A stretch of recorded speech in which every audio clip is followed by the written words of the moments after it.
Hero আসে, heroine আসে, সবাই আসে যায়, কিন্তু one and only Shakib Khan সব সময় থেকে যায়। যে কোনো হিরো আসে, হিরো চলে যায়, কিন্তু শাকিব খান তার জায়গাতেই নাম্বার 1 হয়ে রয়ে যায়। ঠিক এইভাবেই ইন্ডিয়ান সাংবাদিকদের সামনে সুপারস্টার শাকিব খানকে নিয়ে প্রশংসার জোয়ার বইয়ে দিয়েছে কলকাতার লেডি সুপারস্টার শ্রাবন্তী। এতটুকু প্রশংসা করেও থামেনি শ্রাবন্তী।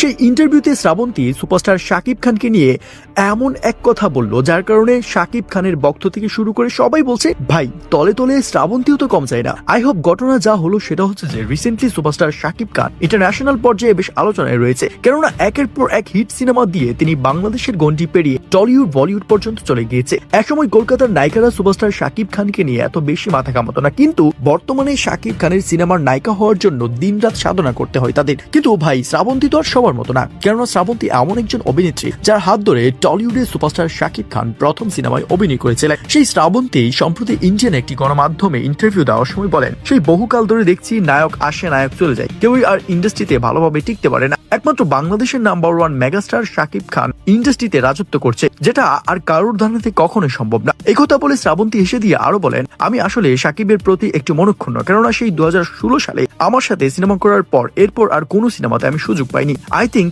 এমনটা হওয়া মোটেও ঠিক না। আমি সবসময় চাই বাংলাদেশি সিনেমায় অভিনয় করার জন্য, কিন্তু বর্তমানে শাকিব খানের নায়িকা হওয়া আসলেই ভাগ্যের ব্যাপার। তবে যাই হোক, শ্রাবন্তী চ্যাটার্জির এই ইন্টারভিউ ভাইরাল হওয়ার পর প্রশংসায় ভাসছে শ্রাবন্তী, কেননা সুপারস্টার শাকিব খানকে নিয়ে এত চমৎকার ভাবে সম্মান করেছেন তিনি।